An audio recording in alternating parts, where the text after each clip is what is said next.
So, hey everybody, looks like we're all good in the hood here. Welcome everybody. Hi to my usual suspects in the chat. Always happy to see my critics here in full force.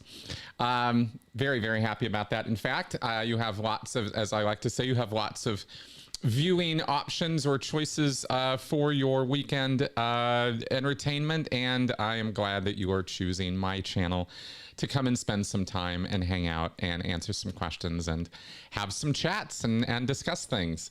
Always kind of fun for me to share ideas and points and learnings and stuff and all of that. Yeah, a parasocial audience. That's a great name there. Yeah, Melissa's feeling fine. She was just out with a friend. In fact, just got home just now and is definitely feeling a bit better. So thank you for asking.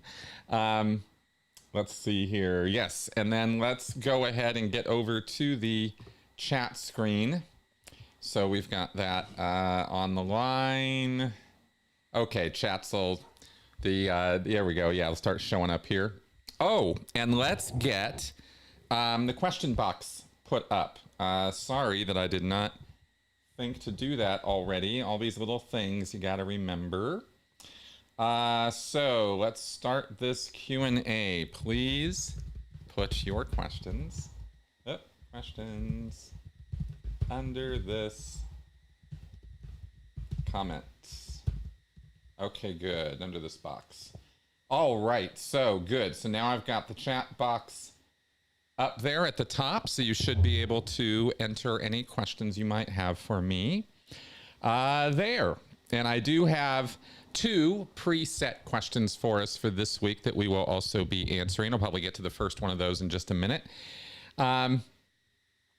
Somebody did ask me there in the general chat before I put up the Q&A box, so I will ask it. Beyond Jehovah's Witnesses asked, would you interview your dad about his Scientology experience? No, I did not interview my dad about his Scientology experience. And I don't know what to say about this exactly, except to say that I love my dad a lot. But my dad and I do not agree when it comes to Scientology. He still has beliefs and ideas that align with L. Ron Hubbard's and with the framework of Scientology, you could say. And so he and I get along great as long as, that doesn't really come up. And we don't argue. It's not a hostile relationship in any way. That I don't want to paint the wrong picture here that I can't talk to him about it or something, but we just don't agree. And we don't agree like in a really significant way. And I don't want to put that out on my channel because I don't think I'm going to do anything with my dad to debate him or challenge him in any way that would be really very constructive. And so I decided to not go that route. So that's why you've not seen or heard from me and my dad. And that's kind of the real answer. And that really is all there is to it. So that's what I can say about that.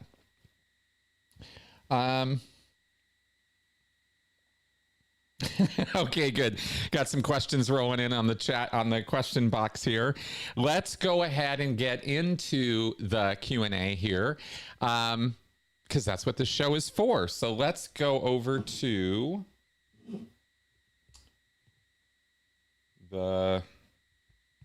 sorry, let me fly over here to make sure I get to the right screen.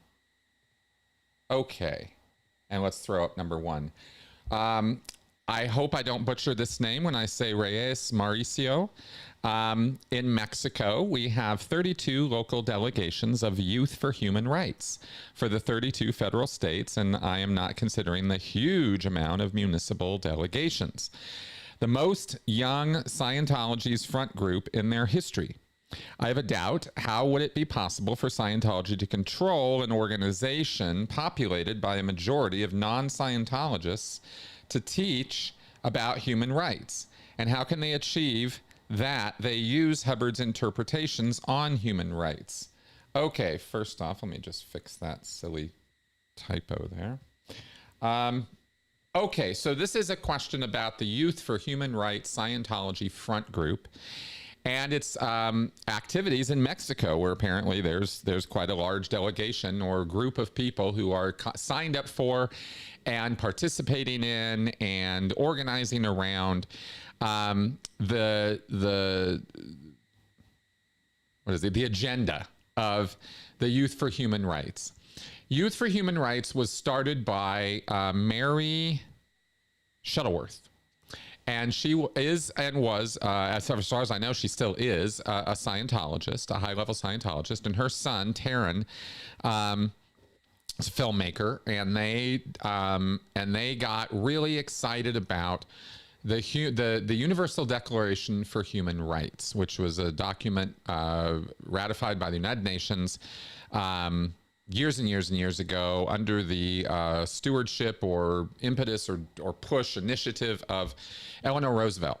And she was, post World War II, that was her cause, and it was a great one. And she basically saw or helped forward and push this idea of universal human rights recognition for everyone. And this is a big deal. This is not a small thing, but it's relegated to the corners of history books and news media platforms and whatnot. It should be a front center activity for so many people who are trying so hard to bring about human rights in our world. The recognition of them, the enforcement of them by regulatory bodies, by law enforcement, because when you look at, we're not going to get into, I may not go into a whole platform on human rights right now. Let me just answer this question. I'm a real big proponent of human rights. That's why I want to get into that, but no, let's just do this real fast. So these two Scientologists sort of spearheaded this activity in Scientology, and Golden Era Productions and David Miscavige and other people got really excited about it because they saw some potential in it and decided to turn this into a Scientology-backed effort. And so what was done is Mary and her son, and I don't know who else was involved,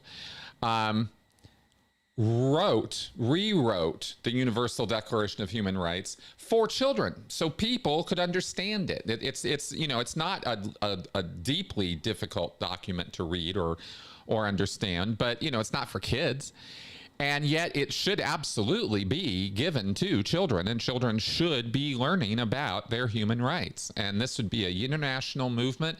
It's not a United States thing at all. This is absolutely something that should be propagated all over the world.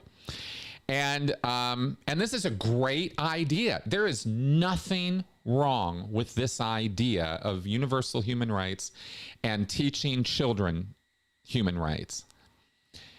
The irony, there aren't words for the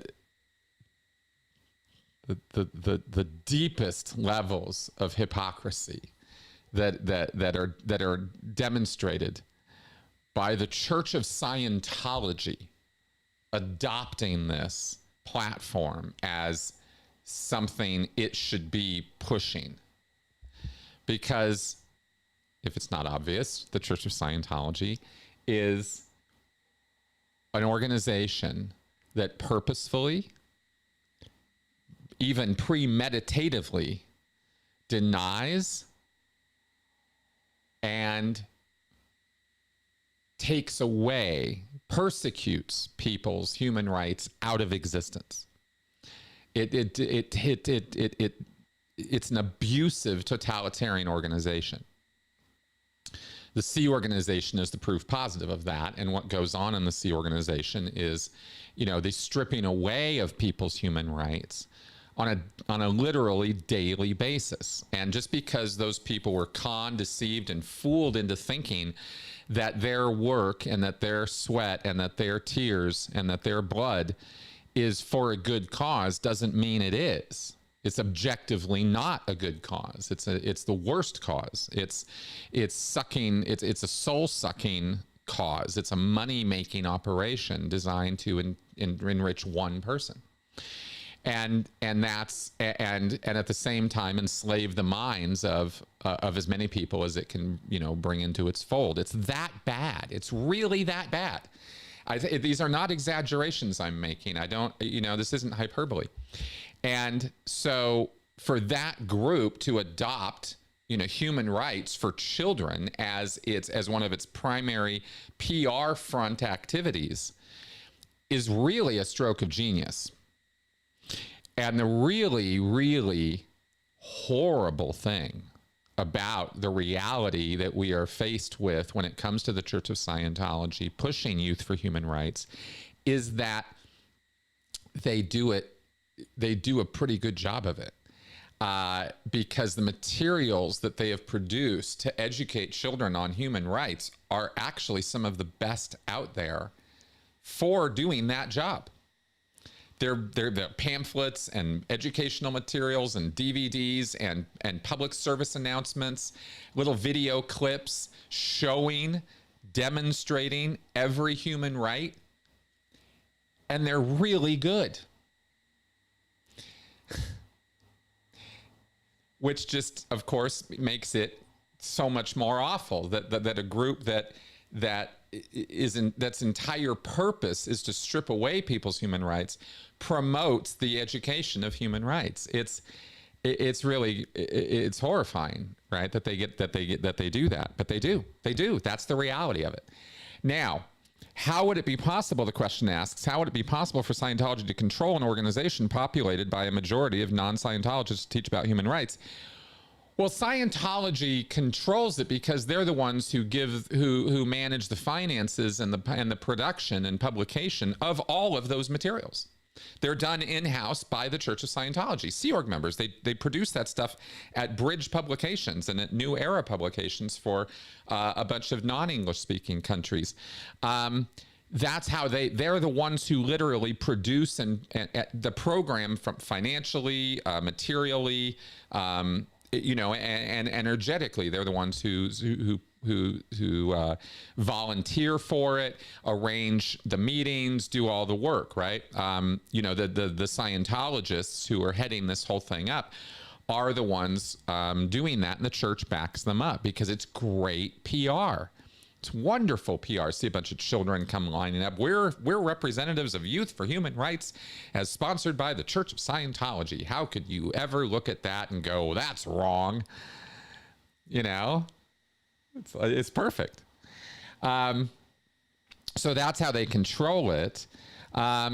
How can they achieve that they use Hubbard's interpretations on human rights? Well, it's not Hubbard's interpretations. It's actually a pretty good breakdown on the subject, because it wasn't Hubbard who did it. See, if Hubbard had done it, it would be all screwed up. Hubbard screwed this stuff up routinely. It was earnest people who sincerely believe in the cause and believe that Scientology is a good thing, who are pushing this forward, which enters in layers of moral, paradoxes into this mess, So that's kind of what's going on with that, and yeah, that's kind of what I could say about that. Is that it's a really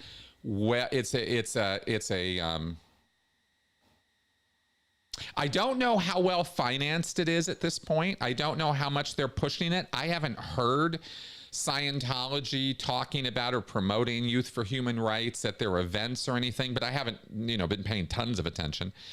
So they might have been continuing to do this. There were world tours. There was a lot of money, put into this thing. And And the whole point of it is at the bottom of it, I guess we could say the Church of Scientology is doing all of this as a good PR activity. How could anybody argue with this? How could anybody call them out for it?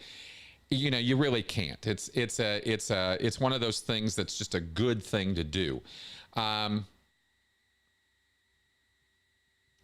You know, I guess in the same way that going and doing on a bigger scale, of course, but in the same way that, you know, feeding the homeless or doing a street cleanup or collecting cans, you know, of food and goods around Christmas time.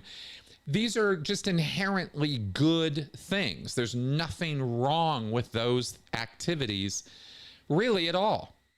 They're charitable, good things. And it just so happens that Scientology accidentally was given this opportunity. Nobody in the Church of Scientology at the management level or Miscavige level came up with this idea. This was wholly organic and completely out of nowhere as far as I understand it. If I'm wrong about that and there's some secret backstory to this that I'm not aware of, people can fill me in. But that's what I'm aware of with that. And I probably went on and on about that. So let's go back to this screen. All right, catch up here. Now, don't forget, Cynthia, get your questions in to the chat box under the question box there, the Q&A comment, because that's where I'm going to see them. And I'm seeing a lot of questions here coming in, which is great. So let's go ahead and get to it. Here's a question. Xion, what are some examples that you know of coercive cult-specific nomenclature other than those used in Scientology? Okay, well, let's see. Well, we certainly have disfellowshipping in the Jehovah's Witnesses. And one second.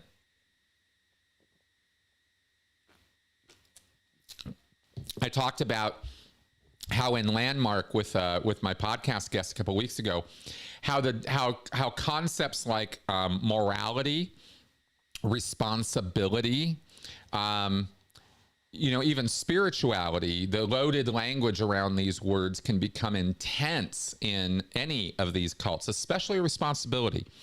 They really do a number on that word. They make that word carry an awful lot of weight in weird and different and unusual ways in different groups and cults. Some try to strip away all responsibility from you and make it seem like, you know, it's all just Jesus take the wheel kind of thing. No hit on Christians there. I just mean, you know, that concept, right, of like, I'm not in charge, I'm not in control. I have to give power and control over to the guru or the leader or the dogma because that's, you know, because I'm powerless. Or conversely, they go that extreme, or they go the other extreme of you are 100% responsible for everything that ever happened to you anywhere. All of Scientology, Landmark, you know, these kind of groups. So I'm there's also a lot of loading of the concepts and language around, you know, guilt, wrongdoing, stuff like that. But that's kind of connected with the responsibility thing. I'm thinking about radical honesty right now is coming to mind for me. Is something you haven't really done a lot of breakdown on yet on this show. I want to do a show on it in the future, but radical honesty uses the concept of honesty in a radically weird way, because what they're sort of substituting the concept of narcissistic, what word am I looking for here?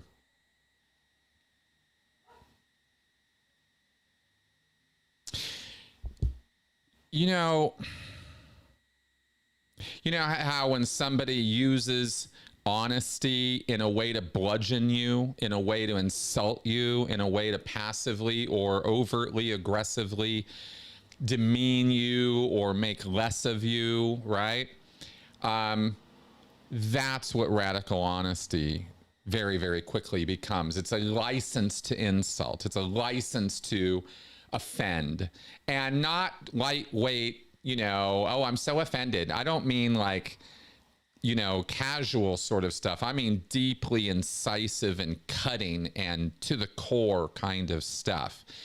That's what emerges in this radical honesty group when they are being radically honest, right? As they just get to say what's on their mind, and there's a lot of twisty turnies in the dogma of I use the dogma, it's not a religious activity, but in the principles or ideals of radical honesty. It's a narcissist playbook. It's a narcissist playground.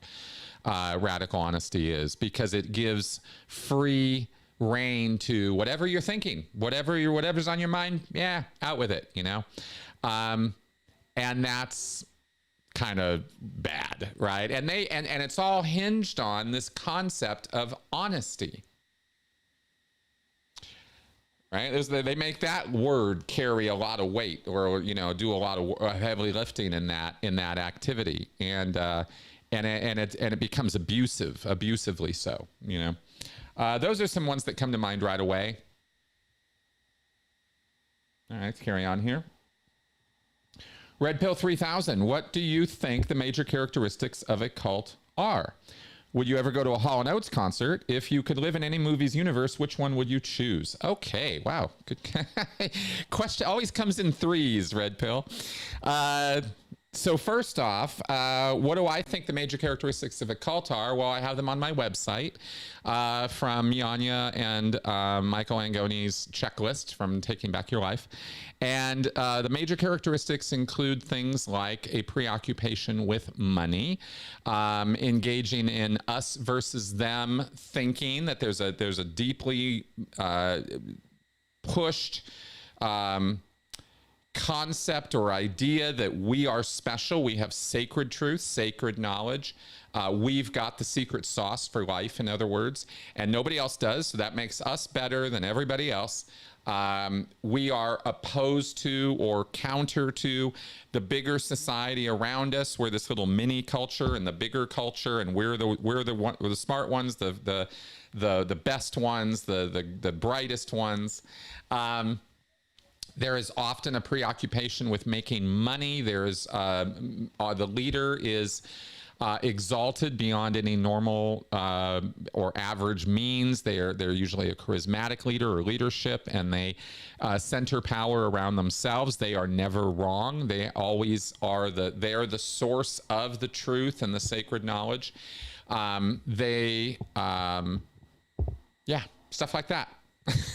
And you can check out my website for all the characteristics of that. At this point, I don't think there's ever going to be a Hall & Oates concert again. And I am so sad about that beyond words that I can express. I love Hall & Oates as a musical duo, and to find out that there was, you know, years of contention with them, and I don't know what the real story is. I just know that they are locked into this legal fight, and John Oates has said some, you know, not some wonderful things, and Daryl Hall has said some not so wonderful things, and you know, it sucks. It really, really sucks, because I would have loved to have seen a Hall & Oates concert back when they were in their prime. Big Bam Boom, baby. I am, you know, one-on-one. I'm all about Hall & Oates. You know, it's where I got all my adult education. Oh, I love those guys. Musically, I mean, right? Of course. And if I could live in any movie's universe, which one would it be? That's a great question. I'm going to have to think about that for a second. So many movies are coming to mind right now. I'm going to say Star Trek. I'm going to say Star Trek. The only other one that comes to mind for me right now in terms of how I wish the world was rather than how it is would be Field of Dreams. If you build it, he will come, right? The idea that there could be something more like that, not attached to a God figure, not attached to some enforced moral code, not attached to some book or set of rules or ideas, but just the fact that there could be more to this reality, and that there could be comfort, that there could be completion, closure. Ooh, that movie really gets me. Field of Dreams does. It really, really, really gets me in the feels. It's me every time. And it's a movie I limit myself to only watching. I think I've only seen it a handful of times. I don't want to take any of the specialness of that experience away, so I keep it a limited experience for myself, because it's so impactful to me. It always hits me. It's like a full body thing when it hits. It's just so powerful to me. It personifies everything I wish the world was. I'm getting all right now, so I'm gonna move right on here. I've never seen a movie with a more beautiful ending than that movie. Field of Dreams. Okay. All right, Howard Taylor, do you think OSA is as effective as it was, given the amount of people who are not happy with the Church of Scientology? Are they run ragged by the YouTube phenomenon? This is a great question. Thank you for asking this, Howard. I believe OSA is less effective than they've ever been because of the invention of and use of the internet. And that really comes down to just that. Anonymous, 2008. The Truth Rundown series from Tampa Bay Times. The exposure via video from all the high-level defectors. The internet chat rooms that were enabled prior to all of that in the 1990s, which started all of this. The exposure via video from Tory and from so many others back in those days, the OGs, the people who I've always counted on as the giants whose shoulders I stand on, and all of us do. None of the YouTube community that exists right now in the ex-Scientology world, or frankly in the ex-cult world at all, would exist without the internet. I mean, it would exist, but it wouldn't be getting the numbers or getting the exposure that it's getting without the internet. This is one of those. This is one of those places or contexts or circumstances where the internet has done us nothing but a solid. It's enabled us to give us a voice in a way that nothing else ever would have or could have. And Scientology's entire strategy of how to deal with critics and how to deal with attackers from day one, from all the way back in the beginning with Hubbard back in the 50s, was to bully them out of existence. You don't like someone, you don't like what they say, you don't like how they say it, you bully them and bully them and bully them until it is too painful for them to speak up or say anything anymore. They just don't want to anymore because of the negative consequences of speaking up. Every time they say something, every time they make an advance in some direction toward Scientology or toward the cult, and this is not just Scientology, out comes the bitch slap, right? Out comes the pain. Oh, you want more of that pain? Well, we got it for you.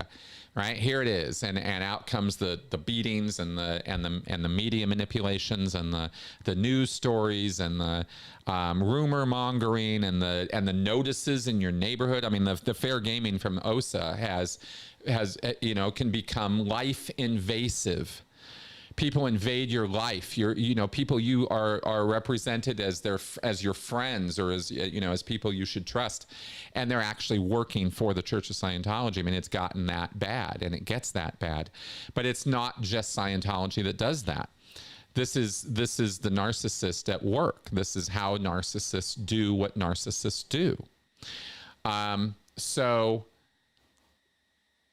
that was not something that anybody had the power to expose in any significant way unless they managed to get a media journalist on their side, you know, or some government official or law enforcement official could get on their side.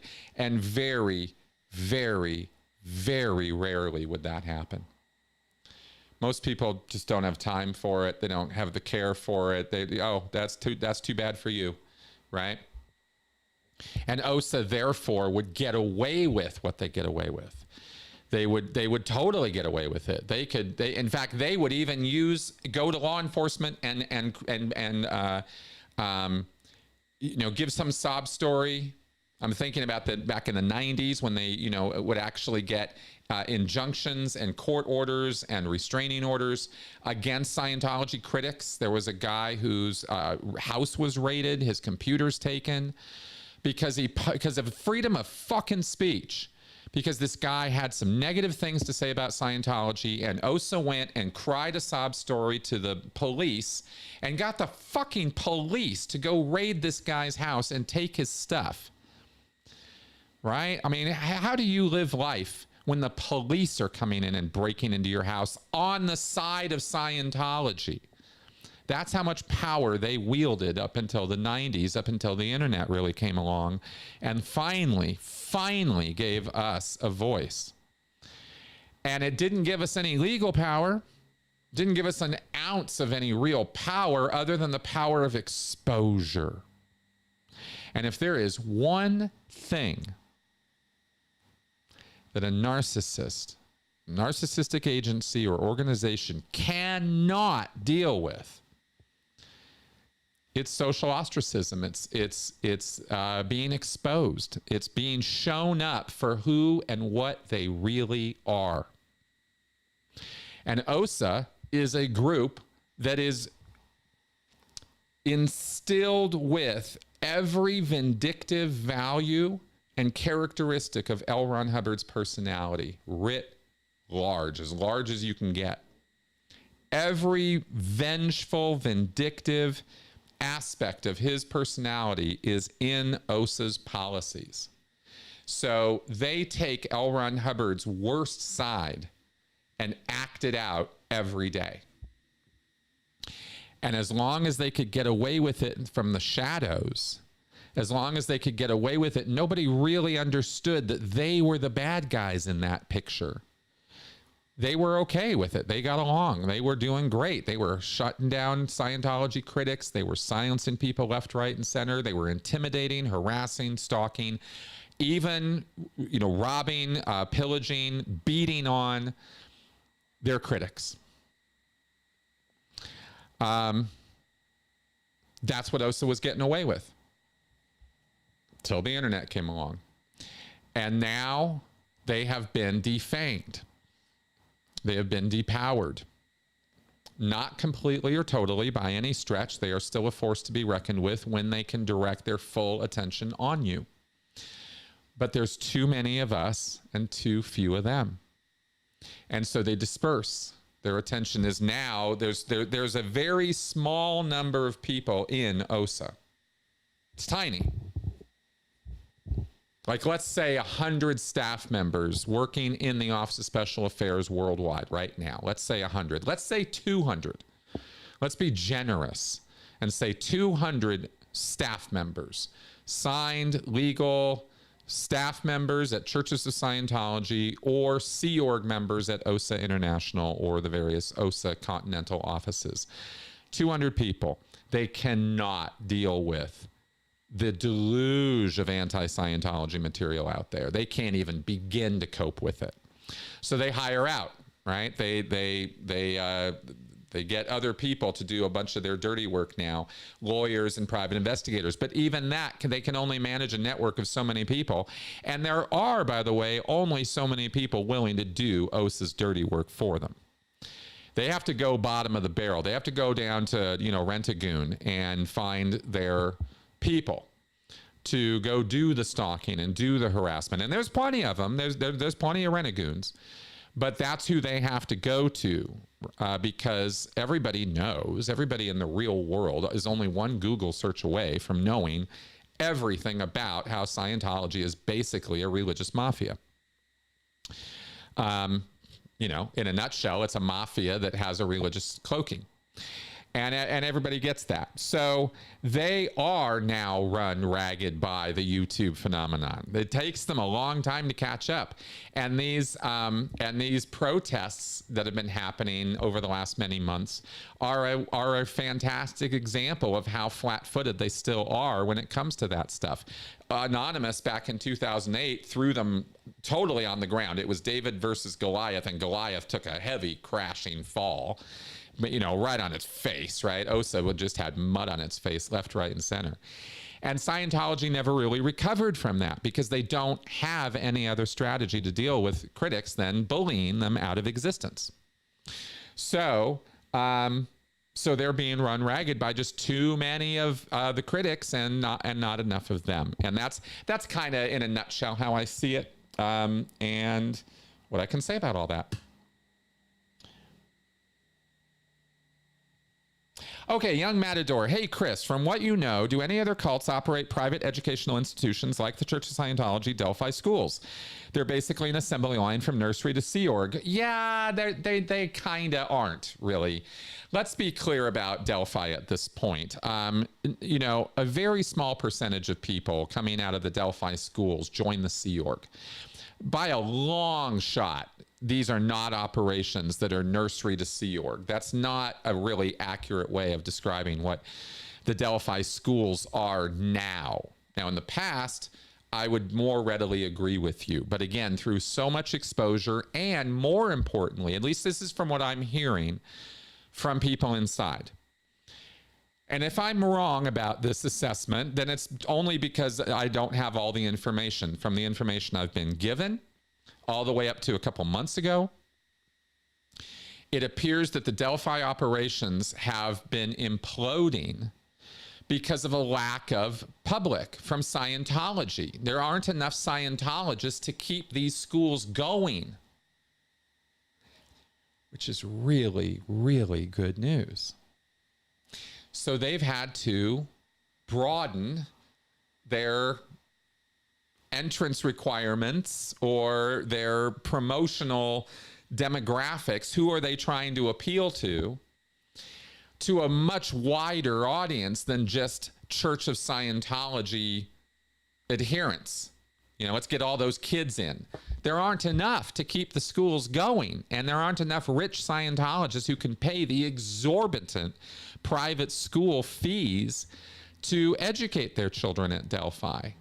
So they're having to go to China, India, other foreign countries to try to get, you know, full-time students from other places. And they are even introducing some psychological components to their curriculum. They're not so anti-psych now. They can't afford to be. Scientology is a pipsqueak, tiny, dying cult. It's on its way out. It's just a matter of time. So they don't have the generations of new kids coming to fill all those seats. You know, so in order for Delphi to keep going as an operation at all, they're expanding. And now, that all being said, just to kind of give that update on Delphi, so this is how I see it. And if I'm, like I said, if I'm wrong, you know, prove it. Give me some more information and I'll be happy to change my mind. Now, that all being said, though, do other cults do similar things to that? Hell yes, they do. If they bother with schooling at all, by the way. I can think of groups like 12 Tribes whose children are just workers. They're just little slave camps for everybody. You show up at a 12 Tribes institution or outfit, and you know, your kids are going to be working most of the day, and it's the bare minimum of education. But what really comes to mind for me with this, first and foremost, and right in my face, is the ATI, the Advanced Training Institute, the IBLP, the Institute for Basic Life Principles. In other words, the organization built around homeschooling from that the Duggars are part of, the Duggar family. And that whole outfit, right, that we have discussed at some length. I can't believe I am having to look this up, but let me check this real fast because I've got this guy's face and I just can't. Bill Gothard, that's the name. Can't believe I was having a hard time remembering that guy's name. So Bill Gothard started a homeschooling program, and he had written or wrote a number of wisdom booklets. I think there's like, was it 46 of them or something? There's some set number of these things. And children are made to go through these books over and over and over through this extensive lesson plan that does go infant to church and to adult. And you are expected through this curriculum to accept the 7 basic principles of biblical interpretation as done by Bill Gothard. A man who was such a sexual lech and asshole that he was kicked out of his own organization. But they keep going, and they keep going with the theories and ideas and dogmas that he wrote, which are, we've broken it down on this channel. It's one of the most popular videos I've ever made. These are incredibly horrible ideas to raise your children with. But there's hundreds of thousands, maybe millions of people who have done that. And that's a tailor-made family level cult. Bill Gothard isn't the cult leader. He got ousted, and the thing keeps going. It's a family level cult. It's a roll your own cult right within your own home. That's what the IBLP ATI model is. And it's awful. You know, there's child beating and abuse. There is treating your children like animals. There's biblical memorization for hours and hours at a time. There's blanket training. If you want to know what that is, look it up. It's horrifying. It's just straight up child abuse. It's really bad stuff, and it sets children up for a life of conflict and failure and trauma, a lot of trauma. And the Duggar family is sort of the picture model of a family, a large family, exactly like these groups want, raised under these principles. And if you look at the Duggar family and the actual history of the Duggar family, go look it up. It's all on Wikipedia. It's not like this is, you don't have to go dive into reality TV to get the truth of this. It's all documented. And the children are now writing their own books, talking about this and going on their own media tours and stuff, talking about their abusive childhood under Jim Bob and Jill. I don't remember who the mom's name is now, but this is a couple of people who should never have been allowed to have one kid, much less 23 or however many they had. Nasty stuff. So that's a great example of this. Now, it's not necessarily a private. Well, no, they are. Those schools that they run, those are private institutions. So yeah, so I'll go with that one as an example of how off this can get. Bill Gothard is personally responsible for twisting the minds and hearts of more children than L. Ron Hubbard ever dreamed of ever contacting. Or the Delphi schools for that matter. They don't hold a candle to how many people have been corrupted by Gothard's bullshit. Oh, it's really bad. Okay.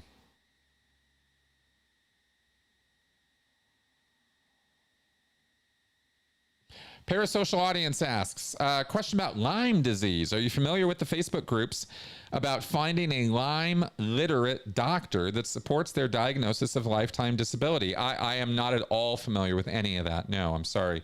I don't even have any comments to make about it. I'm so not. Don't know what to say about that one. Okay, let's carry on. Okay. Here's a question here from OBG Foster, clarifying something. Follow up, because I'm still confused after you answered previously. Thank you for letting me know. We'll see if we can clear this up. How can someone who is attested to being clear not be immune to interbulation? And P.S., why is DM so constantly interbulated?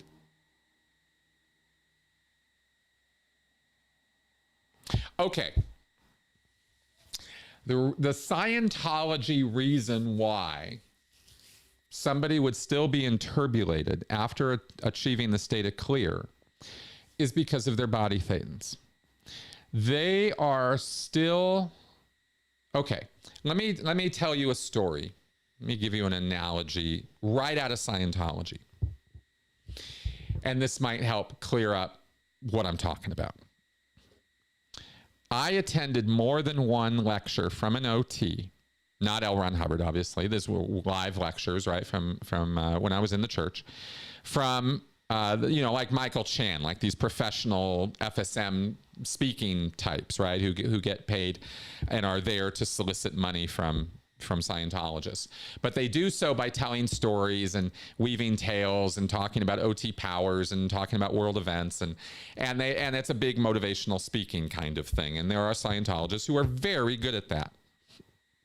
And I was attending a couple of these lectures over my years in Scientology, and would be told by these OTs, this is as close as, this would be like sort of inside skinny that we would be given as non-OTs of, whoa, what is it like to be OT, or what is OT about, and all of that. And we would be told stories like this. Imagine, here you are as a non-clear. Here you are, right? Here's this person talking to us in the audience. And here you guys are, and you want to get to OT, and you want those OT powers, you want that OT perception, you want to know what it's like, right? Well, let me tell you what it's like. You, as a non-clear, as somebody who's not yet clear, you are super, super, super focused on and aware of problems that exist right in front of your face, right? They're just, I can't, you're all hung up on the garbage in your life, in your mind, right? And you have this banana peel, and it's just sitting there in your face, and you're just like, man, if I could just get this banana peel out of my fucking face, my life would be perfect. Everything would be wonderful, because I just need this thing gone. We all have that. We have all got that thing that if we could just solve that, everything would be wonderful, right? We've all got that. Or from time to time, we think that way. And here you are going clear, and you're going to go clear, and you're getting your grades, and you're moving on up the line, and the banana peel's kind of moving around and rocking and rolling. And finally you get to clear, and somebody takes that banana peel off from your vision, right? It's no longer there. Finally, no more banana peel. And you're crying. You're so happy. The banana peel's gone, and your vision is clear now, and it's going to be wonderful. And he goes, here's the little problem with that. And he said, this isn't great news, but it's, I'm not here to give you great news. I'm here to give you the truth. And here's the honest to God truth of this. Is you're going to take that banana peel away, and you're going to find yourself surrounded in a junkyard. You're surrounded. You're in this canopy of garbage. It surrounds you. It's behind you, in front of you. It's in your ears. It's on your head. It's that weight you feel on your shoulders all the time that you didn't know what that was. You thought it was this banana peel because that's all you could see. And now that that's gone, suddenly, as a clear in Scientology, you see all this crap that you didn't even know was there before. What? Yeah. Oh, yeah. Oh, yeah. And it turns out that you thought on the lower levels that all this high-powered incredible stuff that you were processing in your auditing sessions that was tearing your life apart, that was like, oh my God, this is amazing. I can't believe this. I didn't know that this, you know, these overts or these problems or these communication issues, this is the stuff you cover on the lower grades, right? These kind of things. All of this stuff was so amazing and it was going to blow my life away. And you didn't know that, to use another analogy here, to take this over to another comparison, that the whole time you were doing that, you were sitting on a beach miles long, and you were dealing with all the sand on the beach is all the stuff you have to deal with to go OT. It's miles of this stuff, right? You're going to have to shovel and shovel and shovel through all of this dirt, all this sand to go OT. And on the lower levels, all the way up to clear, the tool you have to do that is a little shovel, a little baby shovel, right? Like this size shovel, like just a little tiny thing. Little baby shovel, right? With your little sand bucket, you know, that you'd give to a 4-year-old. This is so much fun. Look at all this sand I'm shoveling, right? Not aware of the fact, right, that when you go clear, it's kind of like you're on that beach, but you're in a little, you know, you're in a little tiny place. You don't see the whole beach. And then they take the curtain off, right? And you realize, oh my God, where'd all this sand come from, right? Where'd all this garbage come from? What? You didn't see it before. That's the reason I go into this great length to describe all these two examples to you, is to give you the idea that the proportionality of the charge that L. Ron Hubbard and Scientologists assert you're carrying around with you as a thetan. You're not, you know, this isn't Jacob Marley and his chains that go on for a few feet. This is miles and miles of sand you got to shovel through.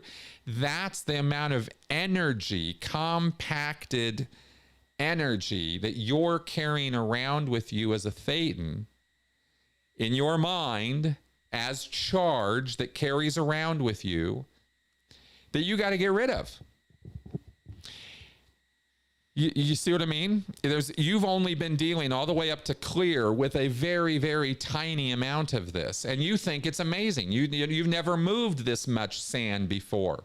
In all the millennia of your existence, you've never been able to do that much. But you've only just begun when you get to clear, because the amount of charge you have to deal with is, you know, it's tremendous. And it's contained in all of, or mostly in, your body thetans. That's what all that is. It's this, I'm using symbols here to represent all the body thetans that are glommed onto you. There are tens of thousands of them. And you got to release every single one of them, one at a time, little clusters at a time. You got a lot of work ahead of you as a clear. And all of that charge still can be restimulated at any moment, bits and pieces of it or chunks of it at a time. And that's what interbulation is. In Scientology's interbulation are these little BTs getting restimulated, right? Because as a clear, your own reactive mind is no longer there. But tens of thousands of other reactive minds are still there, interbulating the shit out of you, because you can't tell the difference between them and you. And that's the challenge of, and the big deal about doing the OT levels and going OT, is that's the charge you're dealing with. And fortunately, to finish that beach analogy, what we were told in these briefings from OTs is that as you progress up the OT levels, the shovel gets bigger. so that by the time you're on OT7, you're moving sand with a bulldozer. You're not just using your little baby shovel anymore. You're handling tons and tons of charge per session. Every single session is like blow away, right? Because that's what you're doing. That's how much charge you're dealing with at a time.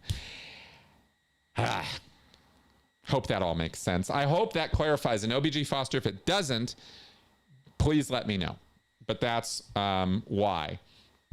As far as why is David Miscavige constantly interpolated, by the way, because he's a raging narcissist, and most narcissists are interpolated most of the time. They're generally not. I mean, I don't know if you all realize this or not, but these are very unhappy people. You know, predatory people, predatory personalities, they don't understand happiness the same way that you and I do. You know that, right? They don't get joy in life the same way we do from the same things that empathetic people do. I say we, meaning I'm assuming most of my audience watching, you know, now or in the future are mainly empathetic people. You're here because you want to learn, you want to help, you want to grow, that kind of thing. That's what I'm all about. And that's not what predators are. They don't see the world through the same lens you and I do. Their happiness is generated by self-security, self-satisfaction, and ego rubbing, right? Ego boosting. As long as their ego is satisfied, everything's fine. That's happiness to them, is everybody's like worshiping at their altar. So when David Miscavige gets, and most of the time people are not worshiping at their altar. So they get really pissed a lot because their egos constantly needs new nourishment. It needs to be fed regularly. And it's really hard in this world to get that unless you lie to people all the time and give them, you know, silly reasons to be worshiping you, because none of us are worth worshiping. That's not what life's about. It's not about worshiping other people, you know? But that's what influencers, celebrities, narcissists, that's kind of what their world is built around. And that's why it always ends in failure for them. That's why, so many people who go down that path of, I need to be happy by getting other people to worship at my altar. This is L. Ron Hubbard. I mean, to the core. That's why their lives always tend to end in such agony and horribleness, is because that's an unsustainable goal. You know, people are smart enough that after enough time passes, they start seeing through the wizard, right? They start seeing the cracks in the curtain, and they start going, wait a minute. And they start asking questions, and things fall apart. And then they have to go find new people to substitute for the people who move on. And it's a constant struggle. And this is the interbulation, if you will, that a narcissist or predator is constantly feeling.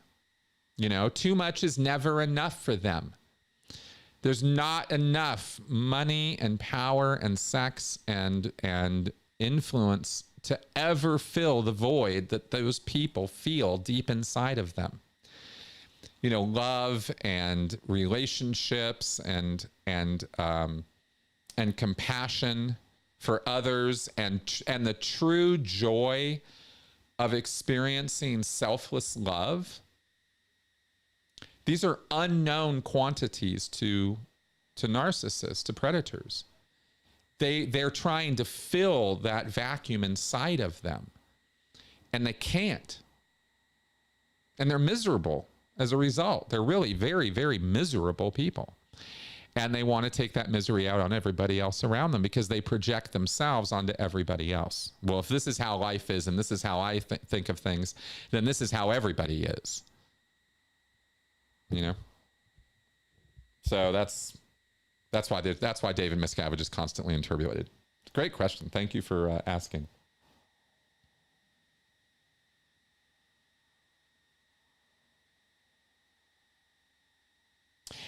What a great question. What an interesting question. Let me think about this one for a second. Did you have, Xion asks, did you have any session win that felt better than the feeling you had when you left Scientology?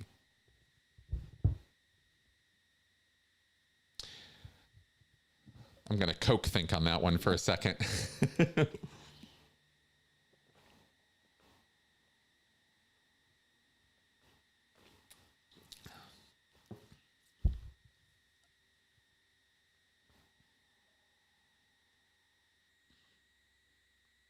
When I went clear and I went down and attested to it and gave my wins and successes from that, that was my peak as a Scientologist. That was the peak moment for me. That was 1993, I think. And I remember going down to Orange County. I was working at Santa Barbara org at the time. I was a staff member. And I went down to Orange County org because we didn't have any auditors who could deliver the CCRD, the clear certainty rundown. So I had to go down there and do it. And when I was announced, there were probably 200 people there. It was a huge open space. And it was a Wednesday night or something. So the place was packed. And I gave a little talk, a success, and a lot of people really liked what I had to say. And then I was asked to come back down and do a success story, you know, give a win at graduation. I drove all the way back down there and gave my graduation win. And I just don't think I ever felt more validated or approved of or accepted, you know, admired even, than that brief little period of a few days where that happened. And I think about that now, you asked me about this, and I compare that to the day I drove away from the Sea Org at the end of 2012. The day I had my final epiphany, you could say, right? My final nail in the coffin of Scientology not being real, which came just a few months later. And those were, it was good to get away from the Sea Org. It felt amazing. It felt there was so much relief, so much relief. It felt awful to realize how, you know, what Scientology had been doing to me all those years.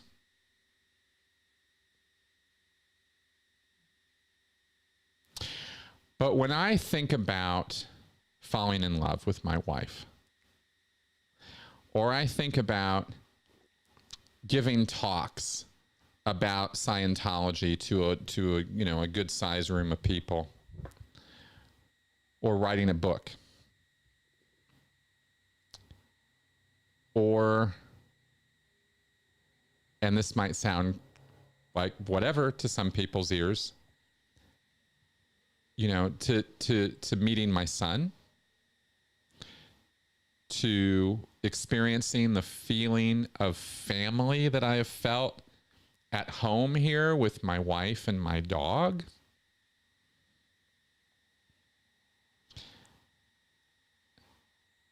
It puts things into a different perspective for me, where for me, the high that I was experiencing of going clear was a temporary thing. And I kind of knew when it was happening that it was a temporary high, that it was a feeling that was going to definitely go away in a few days, and I'd be clear. But I didn't really understand, and I knew I didn't understand. Well, what does that mean? Because Hubbard had already put there writings that indicate that a clear is in danger and that you got to get onto OT levels and you got to keep moving because there's stuff ahead of you that you don't know anything about that's going to be harmful to you if you don't deal with it. That's the message for clears in Scientology, is you better get your ass to OT or you're going to be fucked, right? I mean, to be blunt. So I knew that was ahead of me, and I knew I didn't know what was coming, and I knew that that was going to be a problem because I wasn't going to get on the OT levels anytime soon. I was a staff member in Santa Barbara, for Christ's sake. You know, I had a whole lineup of stuff to do, and I didn't have any means or ways of pay for it or any of that. So I was trying to settle into this new reality of myself, this new identity as a clear, without really even totally understanding what that was supposed to be, because it clearly wasn't what Scientology said it was. That much was clear. The writings up that much was clear. The writings about it weren't real. I didn't have eidetic memory. I didn't have three-dimensional full recall of my past. Hubbard's assertions about in Dianetics, the modern science of mental health, about the state of clear weren't true, and I knew it. So I was trying to resolve myself to that state without really, you know, grokking it. And it didn't even cause me annoyance. It caused mystery. It caused, well, what are these OT levels? Well, I need to get onto them, right? I need to get going, but I can't, but I need to.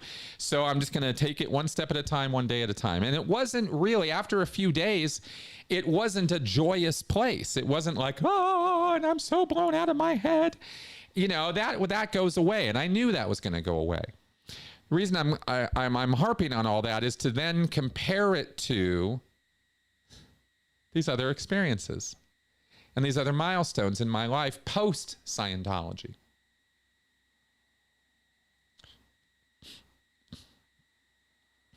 Even having friendships that aren't conditional on Scientology, right? As long as we're all Scientologists and we don't get critical of Scientology, we can be friends, right? All the things I said, you know, the falling in love, the getting married, the meeting my son, you know, the experience of family, all of those moments are permanent. They're not dependent on me going OT to become permanent. They're not dependent on anything. They're just love and care and compassion for other people and that connection. And a feeling of accomplishment that can't ever be taken away from me. You know, clear was something that got taken away from people. You're never going to take my family away from me. You're not going to take my son away from me. You can't take that love away. You know? Those moments are forever enshrined in my life experiences, like these pinnacle moments. And they don't, you know, Scientology's wins and gains from the auditing sessions, they don't really hold a candle to those things. They don't come close. Because every one of Scientology's experiences was dependent on Scientology to be real. And once that rug got pulled out, there was nothing there, and there never was. And there never was. There was just what I was making it. And these other things that I compare it to here in answering this question, these feelings I've had, you know, it's not even in the same realm. So, yeah. Okay. So that's what I can say about that. Okay. Beyond Jehovah's Witnesses. How damaging is the protesting in LA to currently Sea Org members who want to leave the Sea Org? Okay, I know only a little bit about what's going on in terms of the protesting in LA at this point.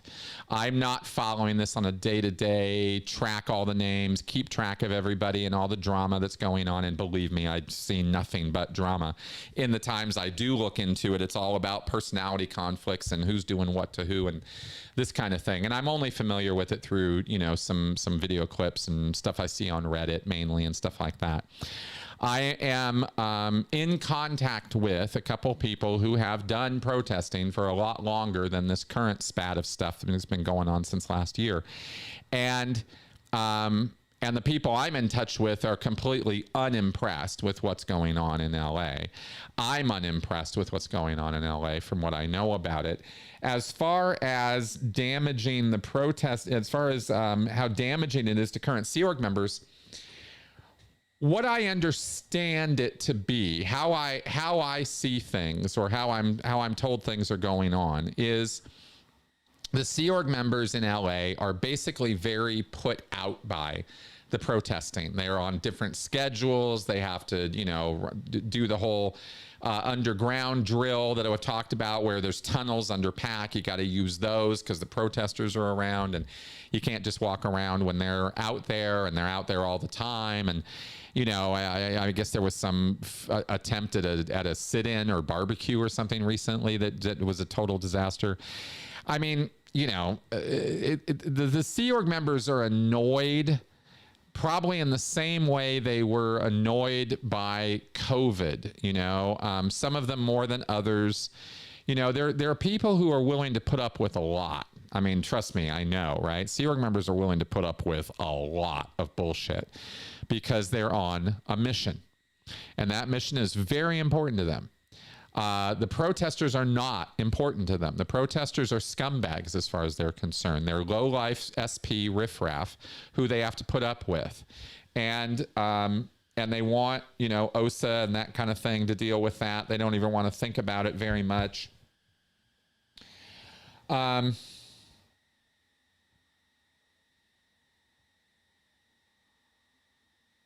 Thank you, Azir Fales, for your very kind comment there. Thank you very much. So they just want them to go away, of course. Of course they would, right? Anybody who's, at the receiving end of protesters just wants them to go away. So I think about this in terms of your question of how damaging is it to them. And I go, well, it's not as damaging as the Sea Org is to them. I mean, at least they've got people out there who are protesting, who are saying it's wrong and it's bad. But what the protesters don't get, what they refuse to understand, and I'm all out of words for these people. I mean, I was out of words for them months ago. These people don't listen. They just don't. They're so full of themselves, right, that they just can't. And I get it. And so I'm just some guy on the side who's, been kind of pushed into the corner of irrelevancy, even though literally my entire channel could tell them exactly what to do and exactly how to do it so that they could be effective at it. My channel's chock-a-block full of information on how to do effective protesting and how to do it right so that you get results. They don't care. Right? I'm some old white guy as far as they're concerned, and William and those other guys are just, we're just a bunch of assholes to them.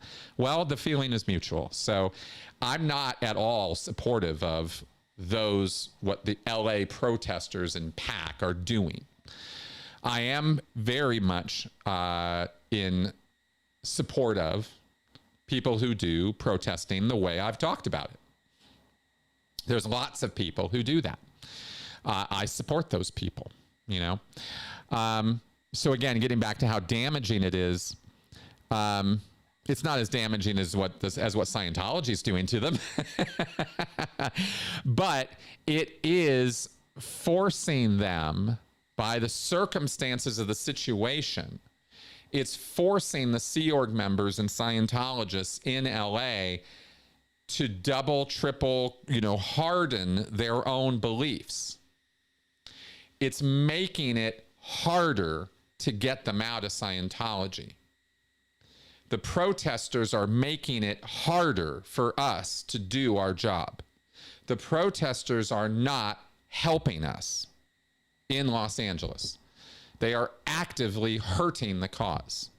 Let me just be blunt. Let me just say it that bluntly for people who have, who don't catch on to all the words I've used all this time, right? They are not helping.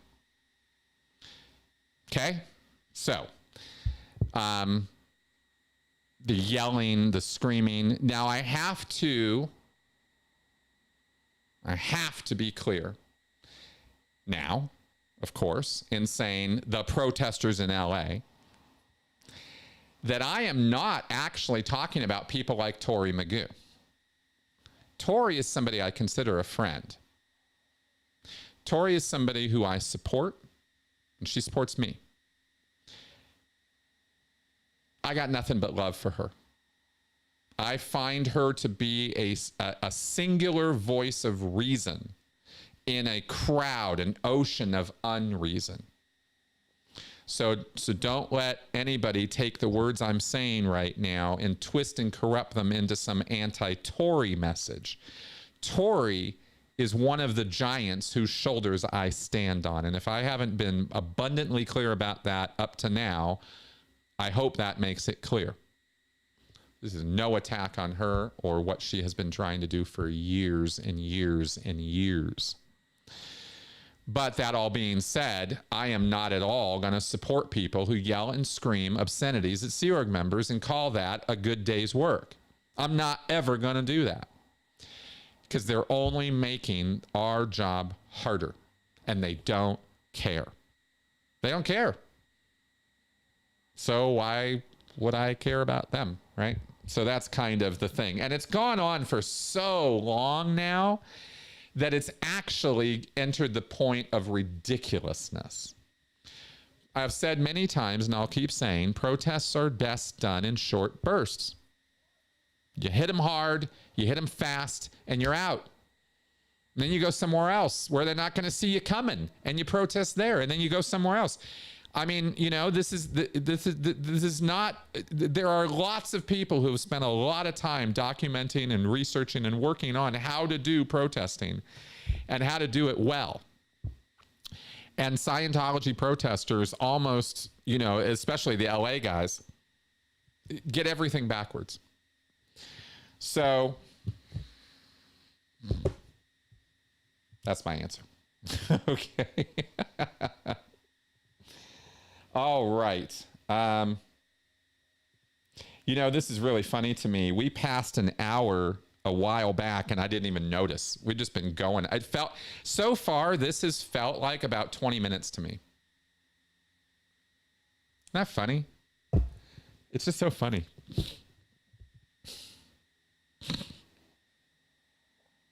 All right. OBG Foster.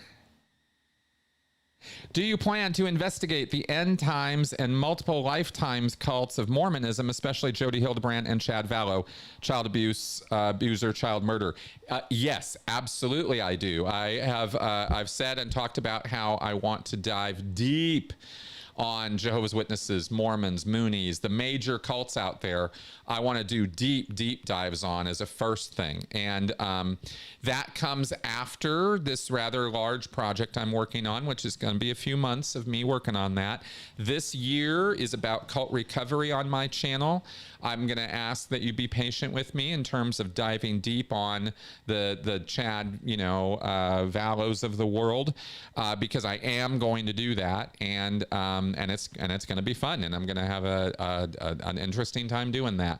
These are the lowest of the low. These are people who are truly deranged, and they subscribe to a belief set that empowers their derangement. And I want to look into and study that in a lot more detail. I am fascinated by it, constantly have been. Having lived it a little bit myself and having been a bit deranged when I was in that mindset, you know, it's something that's fascinating to me, because I'm fascinated by how it happens. I'm half fascinated by how people get out of it, by getting themselves out of it, or people who have to be gotten out of it, and how do you get out of it, and what is all that? What is it anyway? Yeah, I want to go deep on that stuff. I think there's a lot to be learned about the human condition from these extremes of where humanity takes itself. Okay. X-Scion. Is Scientology evil?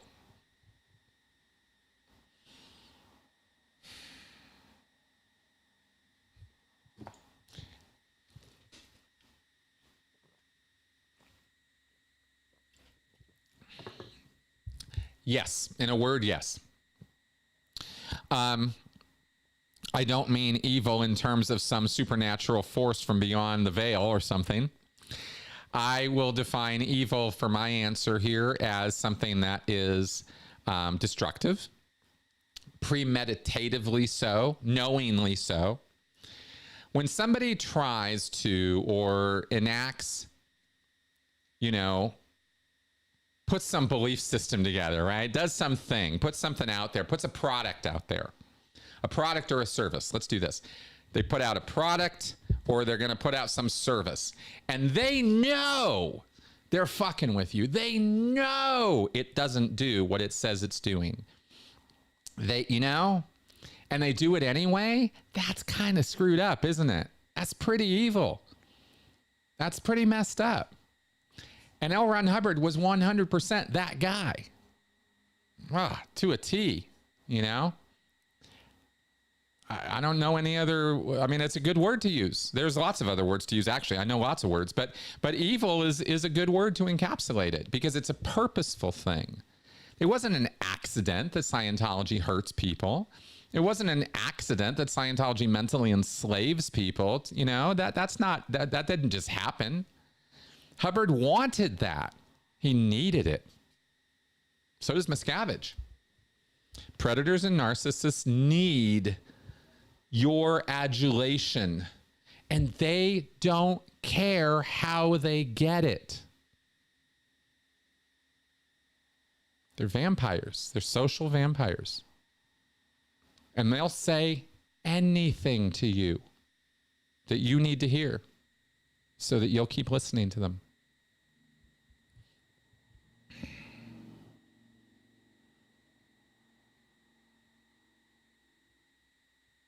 Oh, this is something I've always wanted to look more into. The Dragons of Victory asks, hey, Chris, what do you know about Zoroastrianism?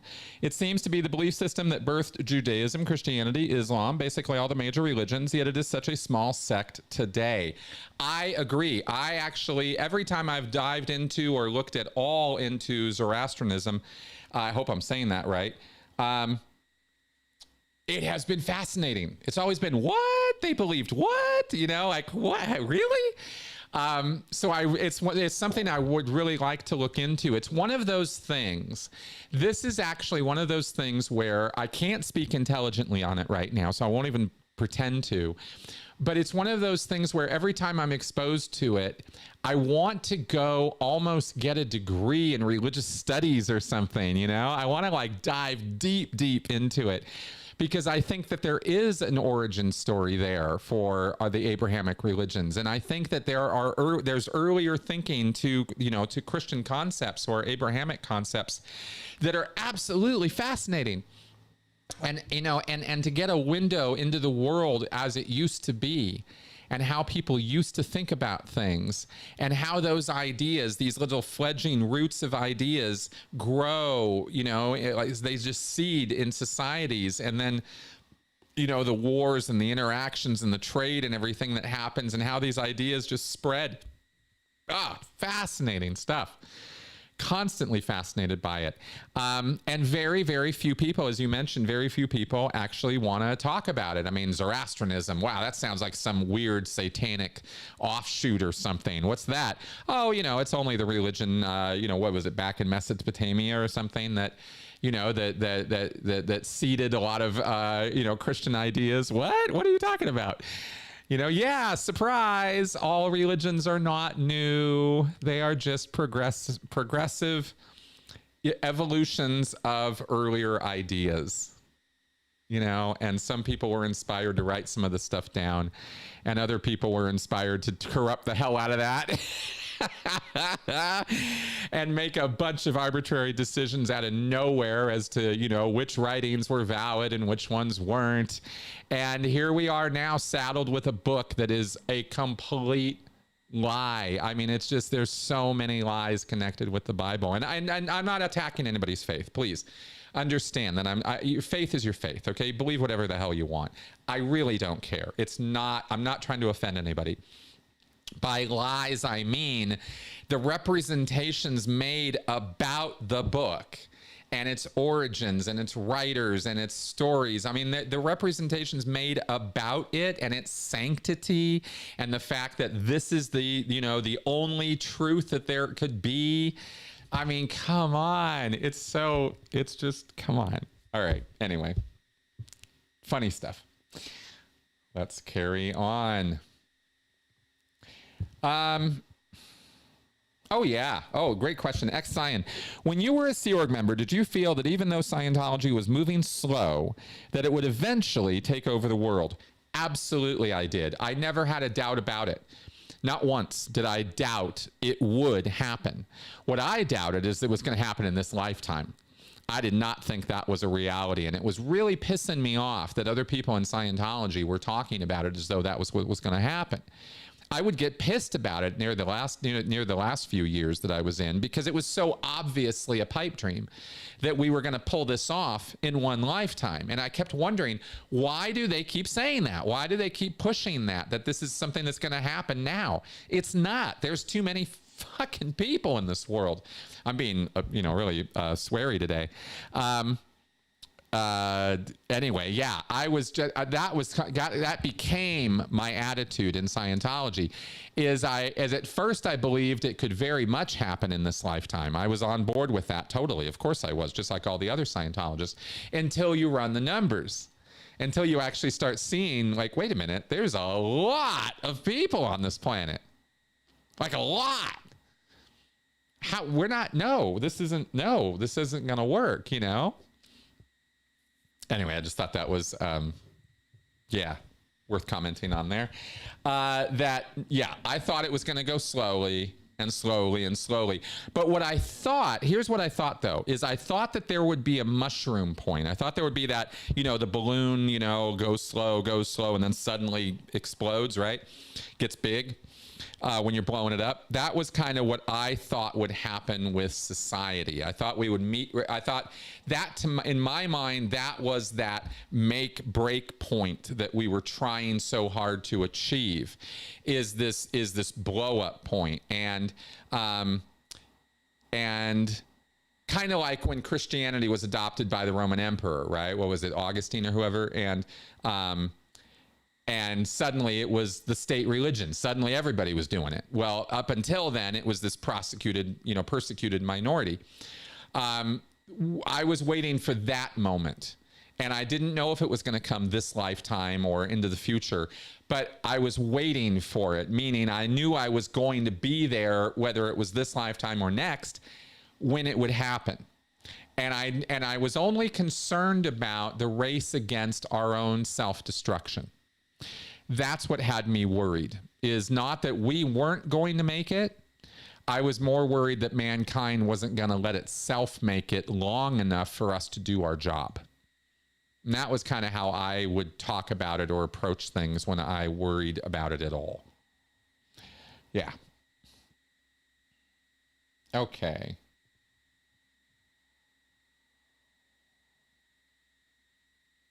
All right. Also from Ex-Scion. You got a lot of questions today. It's cool. Will justice ever prevail? Oh, Constantine. Thank you. Thank you for that. I thought maybe it was Constantine. Anyway, thank you. Will justice ever prevail over Scientology, and or will we need to be ever vigilant? I am not holding my breath. Look, if I'm going to be really super honest with you guys, and I'm never really anything else but, I don't see justice for Scientology happening. I don't mean to come across as nihilistic or pessimistic. I don't. I'm a really optimistic person. I'm willing to change on a dime. I'm willing to have my mind changed. I'm definitely willing to be wrong about this. But I see the way the world works. And we have a two-tier justice system. We do not have a justice system that it provides a level playing field for all adherents. If you have money, you own the justice system. That's how it is. Period. End of story. And there really isn't any reason to argue about that. And I'm pretty sure we're all on the same page on that already. There is no argument. And because there is no argument, we all know that we have a justice system that is corrupt to that degree. Not corrupt because there's evil little men and evil little star chambers deciding the fate of all of us. It's not that simple or stupid. It's way more nuanced and way more difficult to understand and get your wits around, because there are systemic problems and there are human problems. At the bottom of it, it's human beings. Human beings develop systems, and our systems are wonderful, but we as individuals are constantly playing those systems to our advantage. All of us do it. All of us do it. Even you. Right? You want to, not play that tax system game or that work corporate game or the family game. All the systems we have around us are not just systems built by narcissists. We all build them. We're all the traffic. All of us are in it. We're all part of it. And our individual voices can't alone do anything to change the bigger system. We have to get more and more people on board to do that. Our justice system has built into it incredible inequities. Huge, gigantic potholes, like crater-sized. I'll give you an example. Religious arbitration, a la Scientology. A perfectly good idea that has been corrupted by Scientology, and other cults, I'm sure, are coming with this, if it's not already happening, where they will make you sign a contract and go to their version of arbitration and put you in a hellhole and continue to abuse you, just like they're doing with Valerie Haney right now, in real time. That's happening. And the judge who's overseeing that case is powerless to do a goddamn thing about it. She won't stop it from happening. She doesn't even seem to care that it's happening. That Valerie Haney, as a Scientology survivor, is being thoroughly and ruthlessly abused by Scientology in this sham religious arbitration proceeding that they have 100% power and control over. See, here's the problem. Scientology has recently realized that it holds all the power when it comes to religious arbitration. So much so that their brief to the judge, their writing to the judge in this case, as reported by Tony last week, was, "Fuck you, judge. You ain't got nothing you can do to us." In effect, that's what they told the judge. You are powerless to do or say anything about our religious arbitration proceedings. And we will conduct them exactly the way we want to, and basically go fuck yourself. And that's the power Scientology has right now because of our corrupted legal system. And again, not because there's a judge who's allowing that. It's because the system is built with these loopholes, with these little things in it, that if you have rich people, rich lawyers, right, a lot of money to make the arguments and do the things you need to do, you're scot-free, baby, right? You get to get away with it. I am beyond angry about this. The anger doesn't even begin to describe how I feel about this. It is an inequity that cannot be easily resolved. It's frustrating, very frustrating. So that problem has not even begun to be addressed or solved in our legal system. And Scientology has every single one of its members by the balls when it comes to this contract law. Now that they've hit on it and realized the power that they have, someone's going to have to stop them. And I don't know how they're going to do it, because the judges already are sitting there going, there's nothing I can do about it. So, when I talk about how, we need some real legal eagles out there, I'm talking about changing the system. I'm not talking about bringing a good case. It doesn't matter the quality of the case you bring at this point. You're screwed if you're a Scientologist, if you're an ex-Scientologist trying to take the Church of Scientology to account. So that's a problem. right? That's a huge, huge problem. And it's only one. There are more coming. It's not like that's the final legal strategy of the Church of Scientology. And if we just deal with religious arbitration, they don't have any more aces up their sleeve, right? They pay for the best legal advice they can get. And they have unlimited resources to pay for that. Meanwhile, people like me can barely make my rent. That's the reality of this world. You think I'm going to take on Scientology legally? I mean, there is no such thing as a better example of a joke than that. I'm powerless against Scientology in the legal arena. Hell, if they came after me, I'd be lucky. You know, the only reason that they wouldn't really get much from me is because there's nothing here to give them. You know, I'm already bottomed out. So there isn't, you know, anything to take me for, you know. But I've got nothing to go after Scientology with. There is no justice in this world for me as a former member.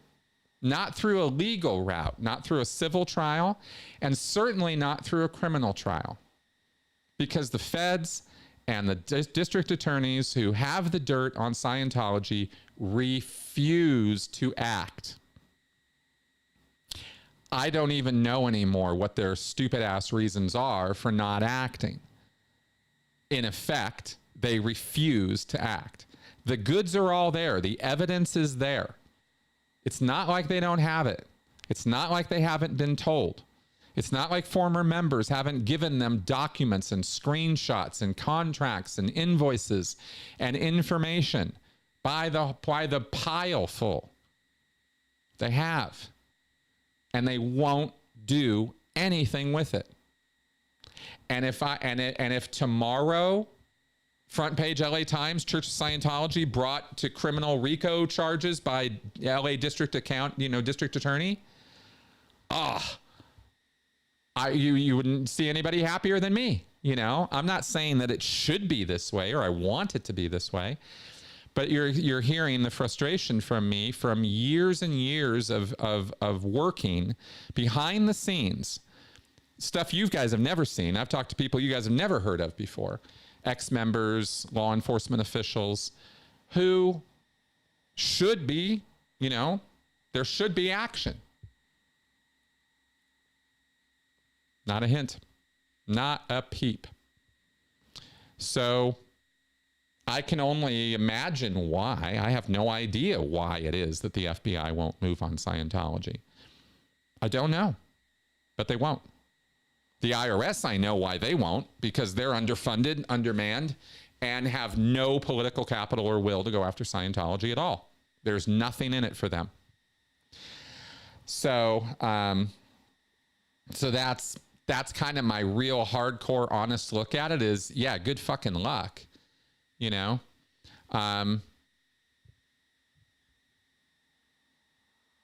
There just does that level of justice doesn't exist for us in this world. Yuck, right?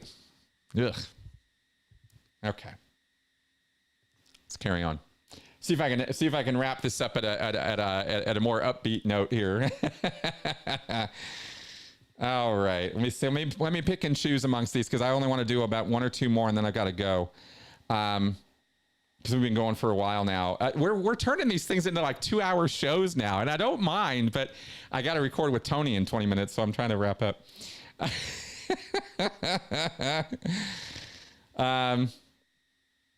Lorna puts in the comments here, since I can see them both right now. Let me say, Lorna, in countries where Scientology is not a religion, we ex-Scientologists have a better chance in the legal system. I did here in Canada.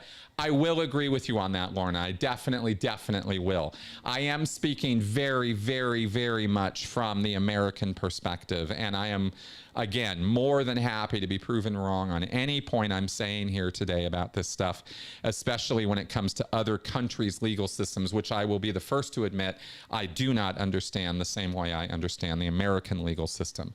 I have been more intimately familiar with American shenanigans legally than with other countries. So So take everything I say definitely with a grain of salt when it comes to the UK, Australia, Europe, you know, these other countries. Okay, for sure. Good point, Lorna.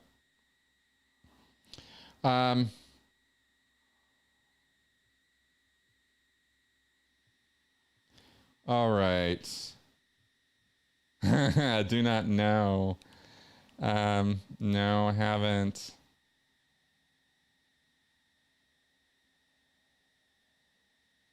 All right, here's a great question. And we'll wrap up on this one, I think.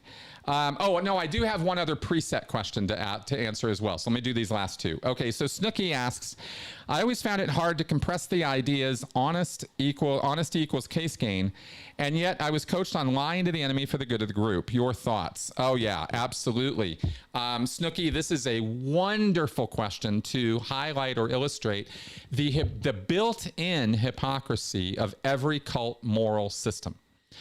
Every one of them, okay, is good for thee, good for me is good. Bad for the enemy is good. Bad for me is bad. Bad for the group is bad. In other words, okay, so pretty simplistic. In other words, it doesn't matter what you have to say or do as a group member in a cult, or actually even in an abusive relationship, if you think about it. You say what you give acceptable truths. Remember acceptable truths in Scientology? Is it, you know, is it what can other people accept as the truth rather than what is the truth? That's what you tell them. It's all in service of the mission. The end justifies the means, in other words. Every cult operates on the moral system that the ends justify the means. And every cult member falls into that way of thinking. And I mean every one of them. Because that's what it is to be in a cult, is you are surrounded by abusive, destructive behavior, and it's all reframed as good. And therefore, anything that supports that is good. And the us versus them, those bad guys over there, they're trying to take away our good. They're trying to suppress our good. They're trying to nullify our goodness. So we must stop them. And it's a good thing for us to stop them. So it's therefore a good action. So therefore it's honest, right? Honesty equals case gain. I'm being honest in my assessment here that Scientology is good and true and factual. That's the honest way to be. See, it's that loaded language. Let's turn honesty into dishonesty and make it honesty. Loading that language, changing those ideas, turning everything on those little weird deceptive wheels. Every human being is capable of this. This is how it's possible that this happens. Everybody does it. But when you do it so blatantly and so openly, so hypocritically, right, it presents itself to questions like this. But yeah, it's a twister. It's a double bind, if you will. Right? I have to lie to be honest. You know, I have to do evil to do good. You know, it's like these binding ideas, and they trap you. And they make you a little crazy, by the way. It's crazy making stuff. Okay. Good. Let's go to this last question here on the questions tab. See what we got here.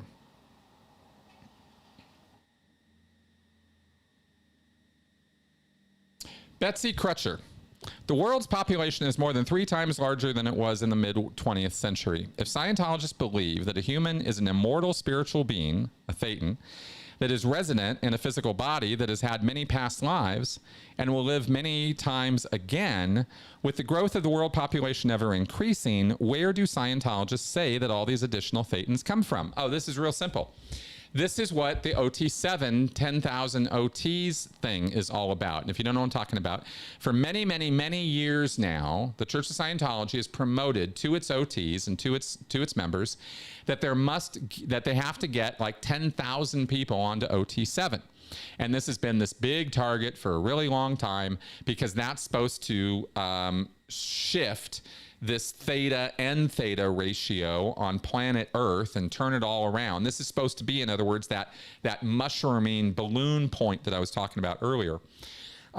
This is supposed to be how they accomplish it. And why I'm talking about this is because when you're on the OT levels, especially OT7, you go in session solo every single day. You audit yourself with the e-meter in a room all by yourself, and you audit out your body thetans. You address the individual entities that are attached to your body, and you free them one by one by one. They get exorcised off of you, and they go off and become an independent entity again. They're no longer attached to you. They're not stuck, and they're not unconscious anymore. They're not out of it. That's a new thetan out there. Not a new thetan, but it's a newly released thetan looking for a body. Where do I go get a body? Well, we better have some bodies for them to go inhabit. And it's a good thing that the world population keeps going up and up and up, because look at all these newly released thetans. Because if Scientology's been around for decades with OTs doing this exorcising of their body thetans, if this was a real thing, it's not, but if it was, then tens of thousands of millions of these body thetans would have been released out into the atmosphere or the environment to go get new bodies, as well as, of course, all the dead people, right? The people who die off and, you know, and come back around, get new bodies, right? Keeping not only a stasis, but you'd have this growing population of new thetans. Also, there is the concept and idea in Scientology that thetans are sent here. They're ejected into Earth. They are imprisoned here, that this is a prison planet and people are shipped off here. They're dumped in ice cubes into the ocean. They're somehow injected with glycol and sent here in an unconscious state. I mean, there's Hubbard's ramblings about this are really quite nuts. But thetans are sent here from out in the big wide galaxy. And if you think there's a lot of thetans here already, and there were trillions and trillions of thetans brought here 75 million years ago by Xenu. And they didn't all get a body. Some of them have been floating around in this environment here all this time, not in a body, because there's not enough bodies. Maybe they're being an ant. Maybe they're being a forest. Maybe they're being a rock somewhere. They don't have to be a human, you know? So there's lots of thetans on this planet, trillions and trillions of them to choose from. So no shortage, just so you know. All right. And there we go. All right, guys, I think we're going to see about wrapping up now. You guys have asked some great questions today. Yeah,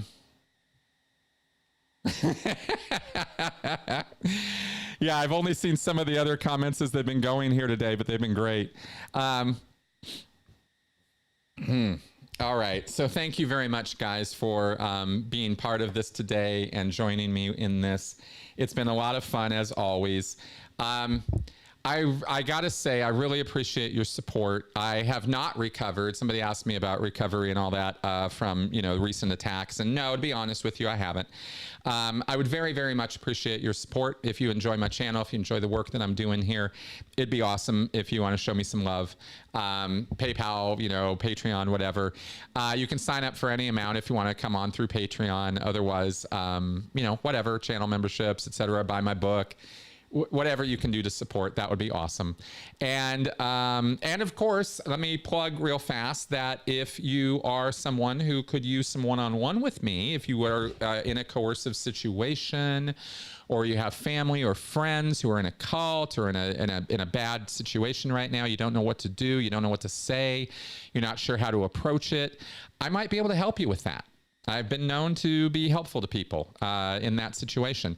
And of course, if you're somebody who is recovering from a coercive situation, whether it be a cult or an abusive relationship or something, maybe I can help you with that too. I'm absolutely not a therapist. I'm not going to give you therapy, but I can absolutely help with education, support, guidance, or just, you know, an understanding ear. All right. And on that happy note, let's wrap up for today. I will see you guys tomorrow with Tony for After Scientology, Straight Up and Vertical. And then I think I'm going to be working this week. I got 2 very interesting interviews lined up for the podcast. So you guys will have some great content coming up in the future. And on that, I'll see you guys soon. Bye-bye.